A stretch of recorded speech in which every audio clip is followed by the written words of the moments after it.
History is made every day, and sometimes from places you would never expect. The past year was a huge revelation and a period that will forever be remembered. This is because the events that happened in 2020 really ought to be spread out over 5 to 10 years. From China to America to Nigeria, the hurricanes, bushfires, flash floods, and explosions, we can all agree 2020 was an eventful year. Now we are witnessing history unfold again in India. Today, we're going to be talking about the historical events that are currently occurring in India and bring you up to date with what is going on. Before we begin, why don't you click on the like button and subscribe to this channel as well? For 6 months now, farmers across the country from Punjab, Haryana, and western Uttar Pradesh have risen magnificently. They have embarked on what has to be one of the most peaceful protests ever witnessed against the 3 farm laws that were hastily passed through the parliament last autumn by the Modi government. Just as the cause they fight for is worthy of note, the way they choose to fight back is also admirable. The protest sites are filled with displays of solidarity and resolve. To show the resistance to the laws passed by the government, the farmers have formed their style of resistance, combining the Gandhian non-violent satyagraha with the pledges of freedom, equality, and fraternity of the Constitution.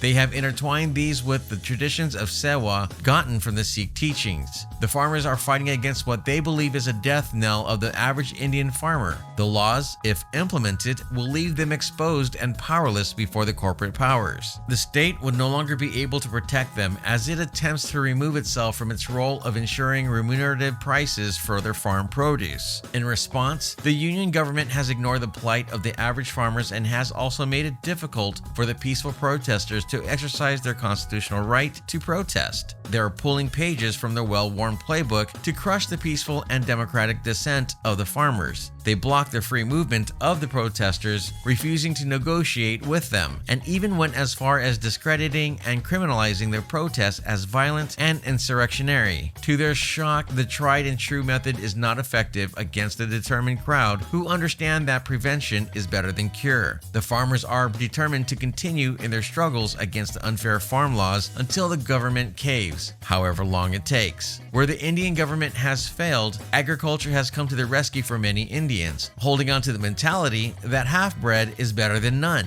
Agriculture has secured livelihoods at the barest levels of survival, but has slipped into the abyss as the decades roll by. The industry has cracked under several decades of slow growth, very low public investments, agroeconomic crisis, uncertain and unremunerative prices for their produce, massive landlessness and sharecropping, debilitating indebtedness, and dependence on the fickle monsoons. Having to battle all of this, there has been an increased rate in farmers' suicide rate over the years. The despair and penury snuffle any ray of hope, leaving them with little or nothing to expect. Perhaps not understanding the despair of the farmers, the government could not expect the scale, power, and determination of the farmers as they stormed out in huge numbers demanding change. Those who till the lands have stormed out in huge numbers in protest, not just the 3 farm laws, but also several ways the government has let them down. The government has starved the agriculture industry of public investment, sustainable cultivation practices, expanded irrigation, debt from public institutions, and assured remunerative prices, among others. Even though they tried to make the best out of the situation on the ground, the government decided to take it a step too far with the 3 new laws they decided to pass. Like the straw that broke the camel's back, the farmers now know that their government indeed cares nothing for them, as it willfully throws them into a highly unequal individual negotiation with the super-rich corporations. The imperfect arrangement of minimum support price purchases by the state government in Mandis at least assured for 24 crops in all parts of the country. Now, the farmers are protesting, demanding the withdrawal of the 3 laws and a legal guarantee for the purchases of all farmers' produce at MSPs set at a price that considers the cost of inputs, family labor, and land. The government has taken a pig-headed stance, unwilling to budge. Rather than listen to its people and negotiate with them in good faith, it has sought to silence them. Tens of thousands of farmers all over the country have converged on Delhi to persuade the Prime Minister to withdraw the 3 laws. In their struggles to ensure they are governed well by the official officials they appointed. Their demand for their voices to be heard is blocked by hastily constructed barriers erected at all the entry points to the national capital and a large number of police persons armed to the teeth with guns and batons. This is not the first protest the farmers have embarked on, hoping to turn the tides of the government in their favor. The several farmers' protests in the past have been peaceful and disciplined, with the farmers occupying the highways of the city before returning to their villages. Because they have retreated every time they protested in the past, the government had no reason to think this time would be any different. However, the law being passed without thought or regard for the farmers is the final straw that broke the camel's back. The agitated farmers have become resolute in their stance. They intend to remain as long as the government does not rescind on the laws and create a robust legal guarantee for state purchase of all farm produce at a remunerative MSP. As the protest started and gained traction at the borders of the national capital, winter was setting in. The falling skies and cold weather did not dampen the farmers' enthusiasm and resolve. Rather than find refuge by the warm fires, their numbers increased. The farmers improvised with straws, blankets, and even electric heaters to provide comfort as they fought for their future. For 6 months, the farmers have braved the harsh weather conditions, from the cold winters to blistering Delhi summer interrupted by heavy rain days. The heavy rains had broken so many of their makeshift shelters built for the summer. The shelters are currently reconstructed with bamboo to be even sturdier. Loyal to the profession, the farmers are not ignoring the present to take care of the future, even while protesting peacefully. The farmers are rotating family members from the farmlands to the protest grounds, trying to cover both sides. As the days pass by, the protest has found its own voice and crafted its modes. Everywhere you go, langar is offered for the weary protesters to eat. The spirit of the langar offers food and other free services to those who are in need. It also welcomes others to join their ranks as welcome guests. In the end, the spirit of langar makes you feel grateful to them for allowing you to keep them. You would see many educated youths offering to wash your clothes, iron your clothes, fix ripped buttons or torn clothes, and even offering to polish your shoes. The youths would offer massages for the elderly, rubbing their tired feet and limbs. There are several hospital clinics and tents, even a dental room, for whatever purposes it could serve. Several volunteers set up and are running tuition classes for the children. The protest, much unlike any India has ever seen, has shown the country in a new light. It is a demonstration of mass courage, determination, and resilience. There is no place for anger and hate among the people as they fight for their future. The protests yell one word that is louder than their demands, and that is love. Those who run the langar are well aware that at least 1/5 of those who come out to fight with them are poor and destitute people who have nothing to gain while protesting. Still, those people are welcome and offer the same food and comforts as those who are truly invested in the cause. The men and women who have come from their farms have gathered with the same cause in their hearts, working together for a united goal. The atmosphere that has continually prevailed at the protest sites is resolute but calm, hopeful, and even affectionate. For 100 days, several groups of people who have been divided on a religious and language basis have marched side by side in unity for a common goal. This is a sight that many would have thought impossible. The farmers in India are standing together with one voice to make demands for a better life from their government. They are determined to not be cowed down, misled, divided, or downtrodden. This is a welcome sight from the incident that occurred in 2013 when Western Uttar Pradesh stood witness to the bloody sectarian violence. The farmers were bitterly divided based on their religious identity. The homes of several Muslims were brutally attacked by their Hindu neighbors. This protest gave many Hindu farm leaders the needed opportunity to apologize to their Muslim brothers and sisters about their actions. They stated that they were misled and had lost their way. They apologized profusely and promised to stand together in the future as farmers and workers. They agreed to refuse to be divided by anyone based on religious hatred. For 6 months, the farmers' protest is possibly the largest peaceful resistance movement in the world today. Despite the harsh weather conditions and unfavorable season changes, the farmers remain resolute in their demands, unwavering at the borders of Delhi as long as the government does not heed their demands. The men and women from the farms have a sound knowledge of their demands and what they want from the government. From the public conversations and quiet discussions, it is quite obvious that these farmers can argue their case against the farm laws in the most compelling manner. Their words are quite lucid and informed that they could go toe-to-toe with any economist from Jawaharlal Nehru University. There you have it, guys. India is making history with one of the most peaceful protests ever. Be sure to give this video a thumbs up for more videos like this. Bye, guys.